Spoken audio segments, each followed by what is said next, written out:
So I'm not sure how much activity is going to be taking place now because it's only 10:45 in the morning. And most activities kick off in the afternoon and evening, but we'll check it out. So let's go.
So we're starting our drinking today with a pina colada, and absolutely delicious. So starting slow, and we will accelerate from here. So let's get the party started.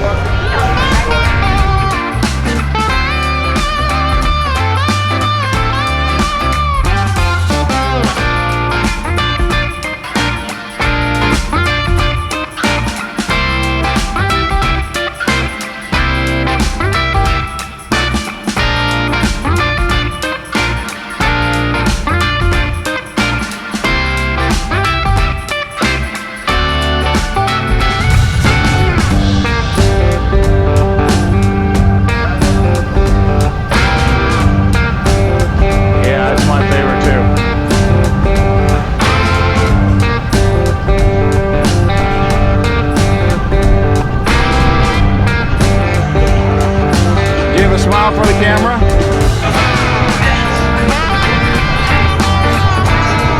Thank you.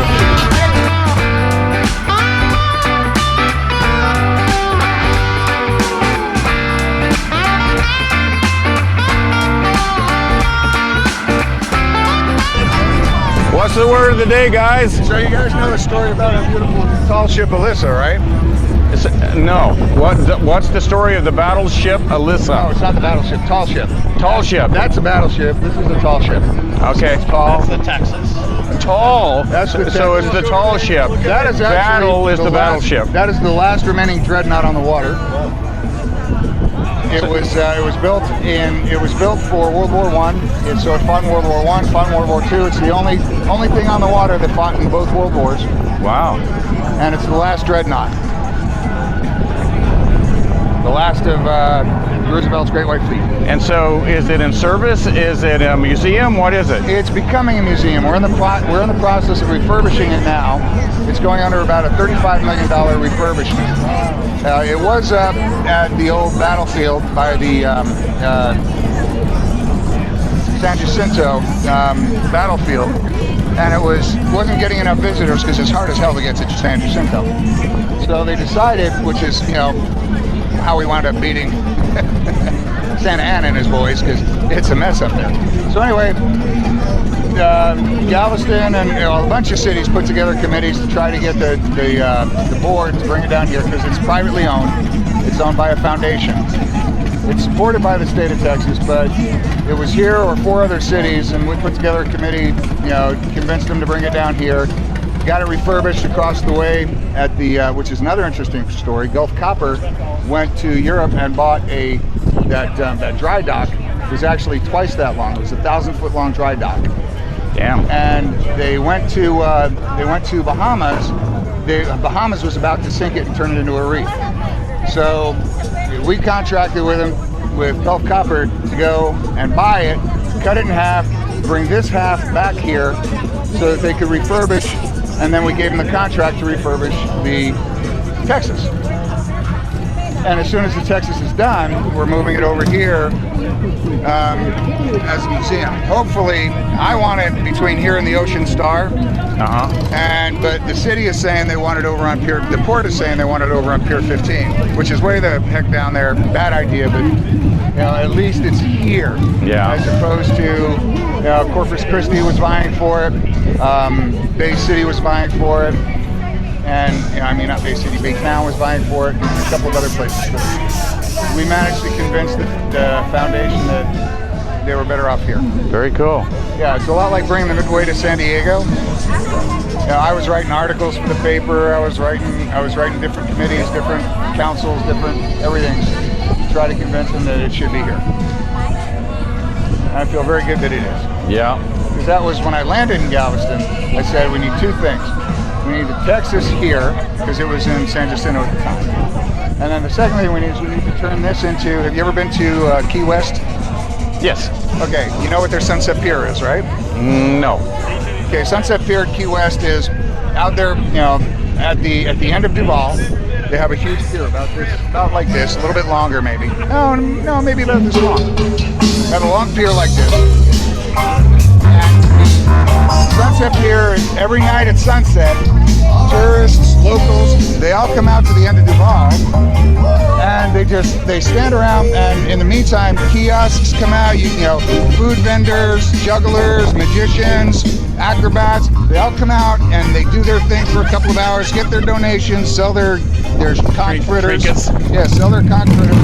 And everybody watches the sunset, which is exactly, you got the sun setting right there. So everybody watches the sunset, and then it all just vanishes, and everybody goes back into the restaurants and the bars on Duval. And so when I came here, I said two things. We need the Texas, and we need a Sunset Pier here. Yeah. So I'm still working on Sunset Pier. You'll get it. If I know you, you'll get it. We're getting it. You'll make it happen. Damn Skippy. And now I got to have one more thing, and that's a really poorly developed waterfront, right? I mean, there's no walking. This is it. This is basically our waterfront for pedestrian traffic. Yeah. Now we have a very active waterfront for commercial. We have a very active waterfront, as you can see, for cruise ships, but we have no active waterfront for pedestrian. And so now I'm adding to my bucket list. We got to get a more active waterfront for pedestrian. Oh, but I never did tell you about the Alyssa, did I? Okay. So the Alyssa was a tall ship that used to service out of Galveston, used to carry cotton and other goods in and out of Galveston. And then, vanished because, of course, they quit using tall sailing ships. A guy named Paulie Guido, who is a restaurateur, born on the island. His family's been here for decades. He owns a restaurant up here. Paulie decided, he found that the Alyssa was being dismembered in Europe. I think it was Denmark. I'm not sure exactly. But heard that it was being dismembered in Europe. So he put together a committee, a historic committee here in Galveston. They went over there and they started refurbishing it. And the idea was they were going to sail it back. And, well, they ran out of money. They wound up having it towed back. But then they parked it here at the end of Pier 21 and put the whole thing back together. And it's been the center of the maritime history here in Galveston since. So Paulie did a good thing for the city by bringing that back. Put the whole thing back together on his own. And its function now is what? It's a museum, and it's a training ship. Actually, you can, if you come to Galveston, if you come to Galveston, you can join a group and you start like, cabin boy, and they work you up. It's about a 4-year program, but not full time, but it's about a 2, 3, 4-year program where you can work your way up from scrubbing the decks to actually manning the mast, and then all summer long they take it out on sails. How cool is that? And you're the crew. You become the crew after about the 3rd year. A lot of history right here. So it's a teaching, and then it's a museum, and it's it's a focus point for us. And it's a living piece of history. And it's a piece of living history, exactly. Wow. A living piece of living history. A living piece of living history.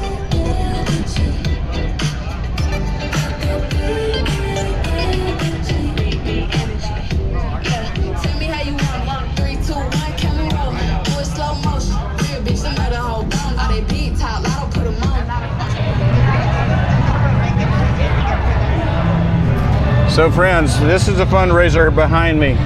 And so there's two local gals that are both fighting breast cancer. And so they've advertised that there's a local barbecue company that is doing barbecue plates as a fundraiser to help these two ladies with the exorbitant medical cost of the battle that they're fighting of cancer. And so we are here, we're here to support, and that's what this is. All right, friends, we're here with Lexi at the 911 Foundation. She's going to tell us a little bit about what the foundation is and what they do. Hi everybody, so I'm Lexi. I'm an associate board member with America's 9/11 Foundation. But we're a nonprofit that supports first responders, and we never forget 9/11. And so the biggest way that we do that is we started a motorcycle ride that goes to all 3 crash sites of September 11th. Are you serious? Yes, sir. So we start in Somerset, Pennsylvania, which is the closest town to where Flight 93 went down. How cool is that? I'm getting chills just thinking of that. Then we go to Arlington, Virginia for the Pentagon. Yeah. And we end up in New York City. Wow, and this is an annual event? Yes, sir. We started this ride the November of 2001, right after the attacks, when my family and 300 bikers rallied in front of the U.S. White House and proceeded back to New York City. Wow. And I'm guessing it grows every year. Yeah. More and more participants. Yeah. Oh, that's amazing. The anniversary years are huge. So the 10th anniversary, we had 3,000 bikers on this moving memorial, and it spans 6 different states, 3 different days. Like I said, it starts in Pennsylvania, we end up in New York City. The same escorting officers who start with us in Pennsylvania are the same officers who are shutting down East West Highway in New York City. And so I tell people, by day it's a wonderful motorcycle ride because it's organized and it's fully police escorted, and we have food and fuel stops. But by night, it's everybody sitting in front of the hotel, drinking beer, playing cornhole, and it's like, where were you? Yeah. And so their stories become Where your were stories. you on 9/11? Wow. So we ride to never forget. We ride so my generation doesn't remember, because I was a kid. So Lexi, where do people get information if they want more information about this? Absolutely. America's 911foundation.org is our website, and you can find out all the information about the ride, all the other events that we do throughout the year. So we do car shows, bike shows, golf tournaments. But if you also want to check us out on Facebook, you'll see all the pictures of the ride. You'll see all of our riders who have been there since the beginning. You become family when you become a part of this. Yeah. Well, we'll subscribe to the Facebook channel as well. We'll tag you on this video, letting people know. But Scott, how cool is this? That is so cool. You get to show your American pride and enjoy it on motorcycles. Yeah. One of the coolest things is going through small towns like Heights. Around the East Coast. I'm Yeah. sure people who see the bikes come through, they probably got some American flags going. People are excited about it too. Hightstown, New Jersey is the home to Todd Beamer and one of the pilots. We go through Leesburg, Virginia, which is the headquarters of the foundation, and then we go through a small town called Cumberland, and people just line the streets. The fire department is out, I bet. flags, Yeah. and this year is the 25th anniversary of the attacks, so we're expecting it to be a big year, but it's also the 25th anniversary of our ride, Yeah. and so it's a big year, and we do everything to never forget and to support those who protect us every day without getting a thank you. The first responders. Absolutely. Wow. Thank you for dragging me over here. I mean, holy cow, I had no idea. Thank you, Lexi, Scott. Sure. Thank you so much. Lance, thank you.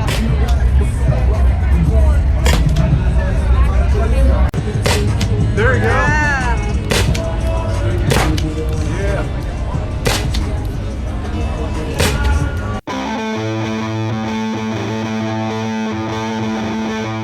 People complain about the rally, they complain about Dickens, they complain about Mardi Gras, but it's those little things that bring the money to the marketplace, to the people who are serving beers, to the people who are schlepping food at restaurants. And the restaurant owners, it brings enough money in this little period that it gets them through the dry periods where, okay, well, if I don't have this, then we're going to shut down and then nobody's got a job. And little Karen, who wants her beer, her $2 beer at the local dive bar, she's not going to get it because they're gone.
wrapped up yesterday, and we were in high gear, and we're having an awesome time.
We've all been together about 27, 28 years ago. Now, are you still riding?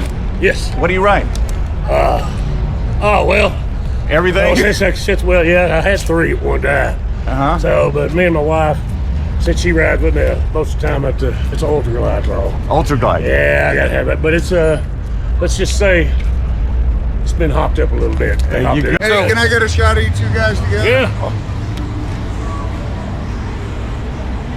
Thank you very much. Oh, thank you all, man. Eddie, Appreciate it. Eddie, you're a blessing. Oh, no problem. I'm going to get these quick clothes. All right, be safe now. The largest YouTube channel for Motorcycles and hill country motorcycles. And so I've been following Montgomery Gentry for 20 plus years. Yeah. And how long you been playing with him? This is his fourth. Fourth year? Yeah.